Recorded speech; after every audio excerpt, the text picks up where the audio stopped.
नमस्ते, म आजको यो भिडियोमा को हुन् ओसामा बिन लादेन, किन गर्यो वर्ल्ड ट्रेड सेन्टरमा हमला। आजको यो भिडियोमा यही टपिकमा रहेर एक्सप्लेन गर्नेछु, सो भिडियोलाई अन्तिमसम्म हेर्नुहोला। ओसामा बिन लादेनको जन्म 10 मार्च 1957 मा साउदी अरेबियाको रियाद शहरमा भएको थियो।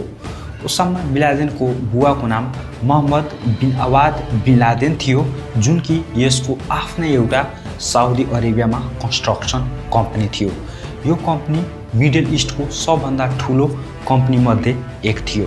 हुन त यो कम्पनी आजसम्म पनि छ। जब बिन लादेन 10 वर्षको हुँदाखेरि उनको बुवाको एउटा प्लेन क्र्यासमा 1967 मा उनको निधन हुन्छ। बिन लादेनको फ्यामिलीले साउदी अरेबियाको शाही परिवारसँग पनि राम्रो सम्बन्ध राख्ने गर्थ्यो। ओसामा बिन लादेनले आफ्नो प्रारम्भिक शिक्षा साउदी अरेबियाको अल-ठागर मोडल स्कुलबाट पुरा गरेका थिए। हायर एजुकेसनको लागि किङ अब्दुलअजिज युनिभर्सिटीमा व्यवसाय व्यवस्थापन र इन्जिनियरिङसँग सम्बन्धित विषयहरू पढेका थिए। एजुकेसन कम्प्लिट हुनु अघि नै उनको मम्मी नाहिदाले उनको प्रथम बिहे गराइदिन्छ। हुन त बिन लादेन टोटल 3वटा बिहे गरेको थियो, तर पहिलोचोटि बिहे चाहिँ 1974 मा चाहिँ सिरियाको एकजना नजवा घनिमसँगको बिहे गराइदियो।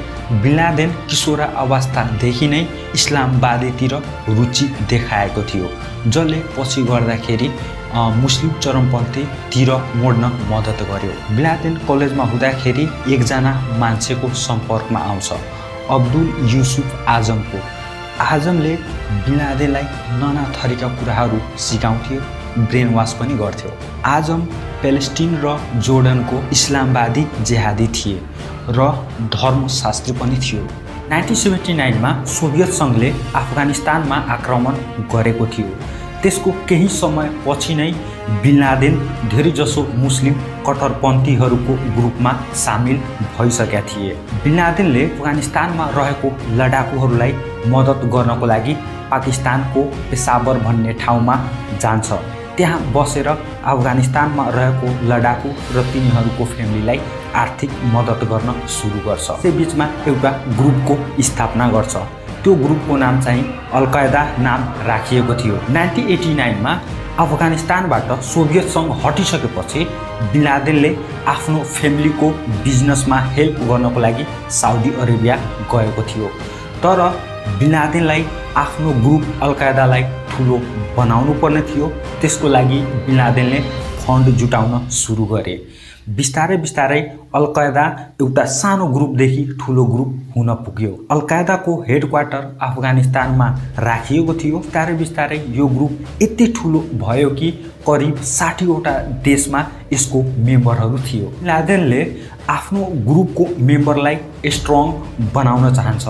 त्यसको लागि बिन लादेनले ठाउँ ठाउँमा आफ्नो मेम्बरहरूलाई ट्रेनिङ पनि दिन सुरु गरे। यसको मुख्य उद्देश्य भनेको मुस्लिम कन्ट्रीमा रहेका अमेरिकनहरूलाई भगाउनु पर्ने थियो। 1995 मा केन्या र तन्जानियामा रहेको अमेरिकन एम्बेसीको बाहिर बम ब्लास्ट गराएका थिए। त्यो अट्याकमा करिब 300 भन्दा बढी नागरिकहरूको ज्यान गएको थियो। बिन लादेन त्यतिखेर सुडानमा थिए। सुडानको गभर्मेन्टले यो कुरा थाहा पाएपछि बिन लादेनलाई देश निकाला गरिदिन्छ। बिन लादेनले आफ्नो 10 जना छोराछोरी र 3वटा आफ्नो वाइफलाई लिएर फेरि अफगानिस्तानमा जान्छ। त्यहाँ गएर अमेरिकन आर्मीमाथि अट्याक गर्न सुरु गर्यो। 1998 मा अमेरिकाको एउटा अदालतले केन्या र तन्जानियाको एम्बेसीमा बम ब्लास्ट गरेको आरोपमा बिन लादेनलाई दोषी ठहर गरेको थियो। अमेरिकाको अदालतले बिन लादेनलाई समात्नको लागि 50 लाख अमेरिकन डलरको इनाम पनि घोषणा गरिएको थियो। 1999 मा ओसामा बिन लादेनलाई यो दुनियाँको टप 10 मोस्ट वान्टेड आतंकवादीको लिस्टमा सामेल पनि गरेका थिए। 11 सेप्टेम्बर 2001 मा अल-कायदाले वर्ल्ड ट्रेड सेन्टर र पेन्टागनमा हमला गरिएको थियो। यो हमलामा करिब 3000 मानिसहरूको ज्यान पनि गुमेको थियो। त्यतिखेर अमेरिकाको राष्ट्रपति जर्ज डब्ल्यू बुश थियो। अमेरिकन गभर्मेन्टलाई यो हमला कसले गराएको हो भनेर थाहा पाउनलाई धेरै समय लागेन, किनभने यो हमला सकिए लगत्तै त्यसको केही समय पछि नै अल कायदाले आफैले चाहिँ क्लेम गरेको थियो यो हमला हामीले गराएको हो भनेर। अल कायदाको लिडर थियो Osama bin Laden. Osama bin लादेनलाई समात्नको लागि अमेरिकन फोर्सले अफगानिस्तानको ठाउँ-ठाउँमा चाहिँ अपरेसन गर्न सुरु गरे, तर बिन लादेनको कुनै अतोपत्तो लागेन। अमेरिकन फोर्सले चाहिँ बिन लादेनलाई समात्न सकेन। बिन लादेनलाई समात्न नसक्नुको अर्को कारण के छ भने बिन लादेनले इलेक्ट्रोनिक डिभाइसहरू त्यस्तो केही पनि युज गर्दैनथ्यो, जस्तो कि मोबाइल, रेडियो, फोन, टिभी यस्तो केही पनि युज गर्दैनथ्यो। बिन लादेन पढे लेखेका थिए, यसलाई टेक्नोलोजी सम्बन्धी राम्रोसँग ज्ञान थियो।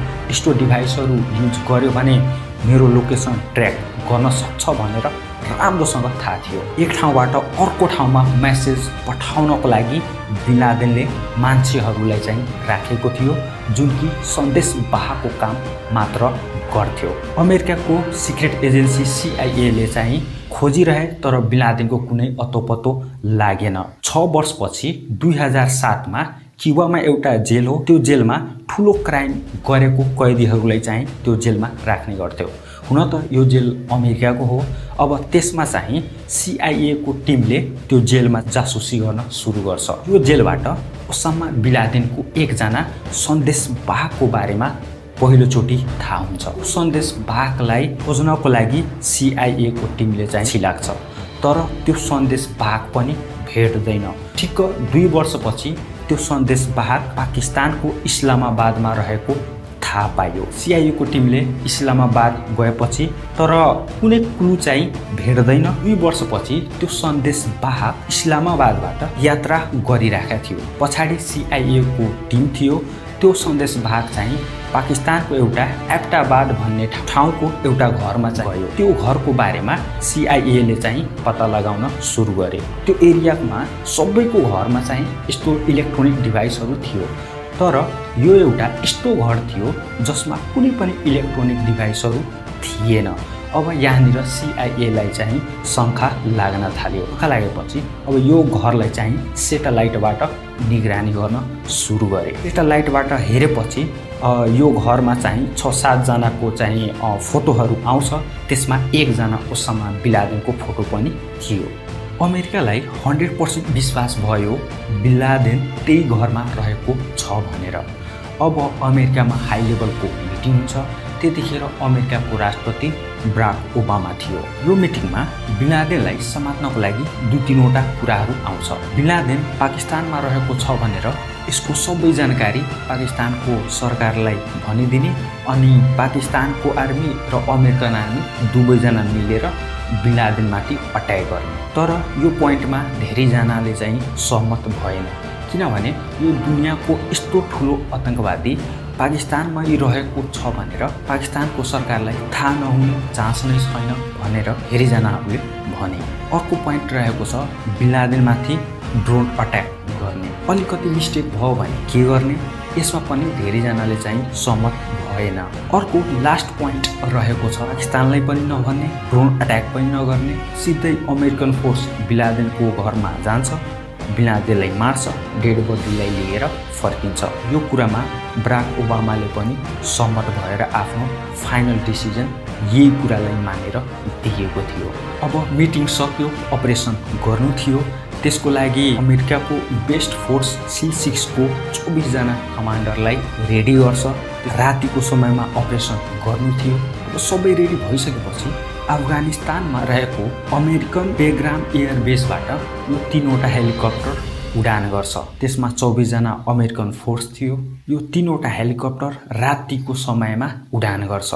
बिन लादेनको घरनिर पुग्दाखेरि एउटा हेलिकप्टरमा चाहिँ प्रब्लम आइदिन्छ। अमेरिकन फोर्सहरू चाहिँ डोरी बाँधेर बिन लादेनको छतमा ओर्लिहाल्छ। त्यो एउटा हेलिकप्टर त्यहीँनिर नै क्र्यास हुन्छ। ओर्लेपछि बिन लादेनमाथि अट्याक गरिदिन्छ। त्यो घरमा करिब 6-7 जना मान्छेहरू थियो, सबैलाई मारिदिन्छ। बिन लादेनलाई चाहिँ 2टा गोली हानेको थियो, एउटा हेडमा र अर्को चाहिँ चेस्टमा। अब बिन लादेनको डेड बडीलाई लिएर अब सबै आर्मीहरू चाहिँ फर्किहाल्छ। यो अपरेसन टोटल 40 मिनटको थियो। अचम्मको कुरो के छ भने 40 मिनेटको अपरेसन गर्नको लागि अमेरिकालाई 10 वर्ष लागेको थियो। सो आजको भिडियोमा यति नै। भिडियो कस्तो लाग्यो मन पर्यो भने भिडियोलाई लाइक, च्यानललाई सब्स्क्राइब गरिदिनु होला। हस्त नमस्ते।